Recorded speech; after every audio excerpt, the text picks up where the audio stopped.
ラチェットっていっぱい種類がありますよね。どれを選んで良いのか迷ってしまう。使う環境も違えば道具に対する好みも様々。これいいよと限定するのはとても難しいです。ですから今回は私の知っているラチェットそれぞれの特徴をお話しさせていただきます。皆様のラチェット選びの参考にいただけましたらとても嬉しく思います。さて、ラチェットの種類について。真っ先に議題に上がるのはドライブのサイズでしょうか。最近はオートモーティブ系でも小さい支部位置がおすすめなんて言われますが、このドライブサイズについては解説も多くされているかと思いますので、今回は割愛してラチェットの形についてお話をさせていただきます。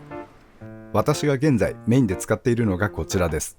ロングのフレックスにスタンダード、スイベルに頭が小さくて薄いフレックス、これギアレンチの派生系の長さ違いが2本。今回はこれらにプラスして2種類、計6種類の形について紹介させていただきたいと思います。まずはこれ、一番スタンダードなラチェット。道具屋さんでも最初に勧められることが多いのではないでしょうか。最近はどうだろう、ちょっと違うかもしれないです。その名前が示す通り普通なラチェットです。特徴がないというと聞こえ悪いですが、そんなことはなく、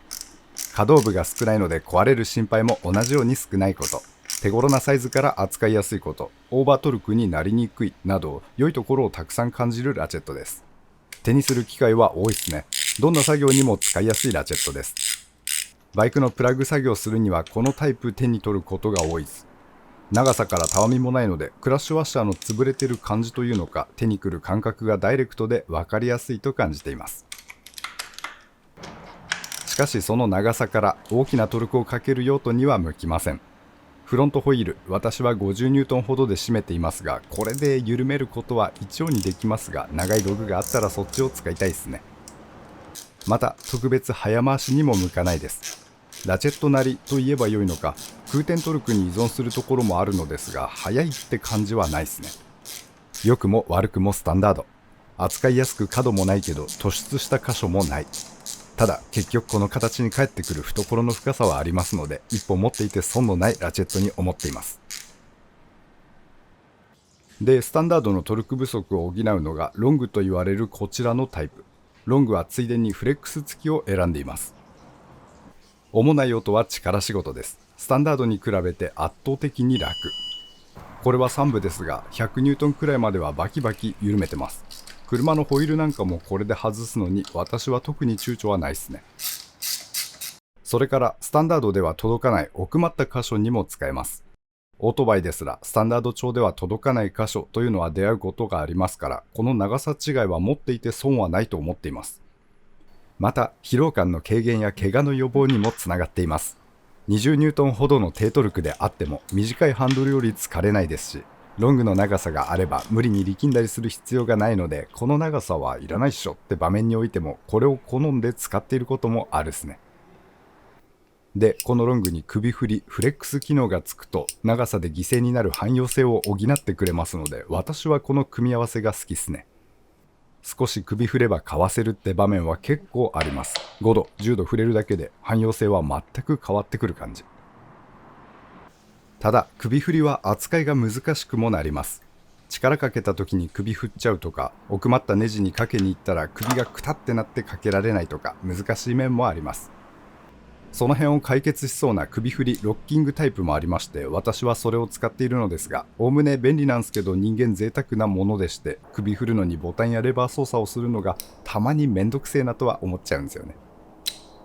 また首振り部分のロック機構は体力高そうなものが少ないとも感じていまして、過信しすぎると痛い目見そうという感想も持っています。実際、有名メーカー製のロッキングが高トルクかけたら動いてしまったという報告をコメントでいただいていまして、まだ完璧な機構というわけではないのかもしれません。次に紹介しますのはスイベルラチェットと言われるタイプです。首振りと雰囲気は似ていますが、視点でいいのかなが異なり、ネジの軸上に来るタイプ。この違いからハンドルに角度つけた時の使いやすさが違ってきます。倒れに強いと言えるのかはっきりは分かりませんが、スイベルは倒れ方向に関する怖さが少ないって感じ。ハンドルに多少角度をつけてもそこそこなトルクまで安心して回すことが可能です。もう一点メリットがありまして、ドライバーのように縦の早回しが可能です。首が触れちゃいますのでめっちゃ速いとかとてもやりやすいってことはないのですが、パキッと緩めてそのままシームレスに立てて早回しへ移行可能な操作性は素晴らしいものだと思っています。ガシガシ作業できるオラオラ系ともちょっと違いますが、便利なラチェットだと思っています。このスイベルラチェット、欠点も多くないと思いますが、あえて上げればヘッドが大きくなりがちということ、しっかりした首のロック機構が難しいこと、ものによっては指や手のひらを挟む危険があることぐらい。あとは使っていて思うのは、エクステつけると安心感がぼやけてそこまでメリットは感じないということです。まあ普通のフレックスよりは多分いいんですけど、過信はできない感じ。エクステありきで考える場合、スイベルやフレックスではない方が安心感は高いです。スイベルラチェット、工具界のゲームチェンジャーだったと感じています。とてもよくできたラチェットっすね。これはぜひおすすめをしたいです。続いてはちょっと派生いたしまして、ハンドルに角度がついたタイプ。これフレックスとセットが基本っすかね。それしか私は存じません。このラチェット、用途として効くのは、長いソケットをつけた時にその先端とハンドルの高さを揃えられるので、扱いが簡単、安心感が大きいというもの。私は鈍感なのか、はっきりとはこれわからなかったのですが、確かに力が入りやすいというか安心感は大きいような気がしています。それよりも個人的に思うこのベントラチェットの一番のおすすめポイントが早回しのしやすさです。立てて使いますと早回しがとてもやりやすいんです。なんとも説明がちょっと難しいのですが、普通のフレックスではヘッド側の手、この場合左手だけで回す感じになりますが、ベントフレックスは両手使ってぐるぐると早回しができるんです。これが心地よい使用感なんですよね。簡単にくるくる素早く回すことができます。ただ知り合いはこの使い方バカやりにくいと言っていましたので、合う合わないはあるっぽいですね。ベントフレックスのデメリットはそんなにないとは思ってるんですけど、曲がってないものと比べるとオフセットが大きくなりますので、普通のフレックスよりも倒れ方向への不安を感じるかもしれません。場合によっては扱いにくいかもしれないですね。ベントフレックス、形と使用感がちぐはぐというのか、思った以上に使いやすいラチェットですので、機会がございましたらぜひ触ってみていただきたいです。次はこれ、いわゆるギアラチェットと言われるタイプ。私は主にビットラチェットとして使っています。低トルク10ニュートン程度でネジサイズは M6 くらいまで。メリットはヘッドの小ささっすね。こうして比べてみるとそんなに変わらなく見えますが、使ってみるとギアラチェットは随分と小さく感じます。幅は狭いですし、高さ側に薄いのが買っていいっすね。極端ビットなんて言われるものをつけてみますと、手持ちの道具の中でも相当に薄い部類。隙間にスルスル使いやすく、また軽さから疲労感も少なく、扱いが難しいこともありませんので、使う場面は幅広いですね。デメリットに感じているのは耐久性。だいたい修理できませんし、なんならメンテナンスも難しいんです。分解できないものが多く、オイルにつけるぐらいしかやれることはありません。愛着湧いてきた頃に壊れちゃったなんてことも。これを原因としてこのタイプの道具を徹底的に嫌う意見も聞きます。私も一時期苦手意識がありました。しかし最近は全体的に信頼性が上がってきたようにも感じています。現在は手放せない道具となっています。初めての一歩にベストとは思いませんが、持ってると助かることは多いでしょう。最後に紹介しますのがこちら、伸縮式のラチェットです。ハンドル部分を伸ばすことができまして、普段は短く扱いやすさを、トルクが必要な時は長くしてパワフルに使えるというアイテムです。初めてこの道具見た時は結構な拒否反応が出たのですが、使ってみるとガタもなく案外良かったですね。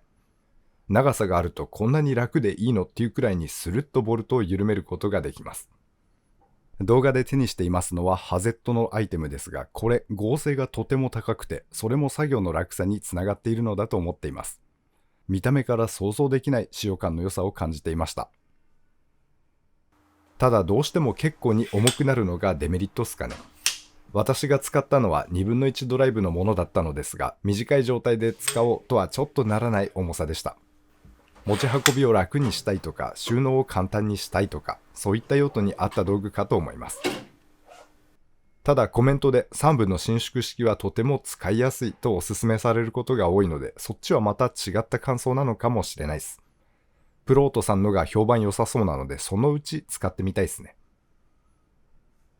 さて、ラチェットいくつか紹介させていただきましたが、今回紹介した以外にも様々種類がございます。特殊な状況に使えそうとか、ちょっと変わった形してんなと思っても、使ってみると案外マルチにいけてたとか、めっちゃお気に入りになったなんてこともありますから、ぜひぜひいろいろと試してみていただきたいです。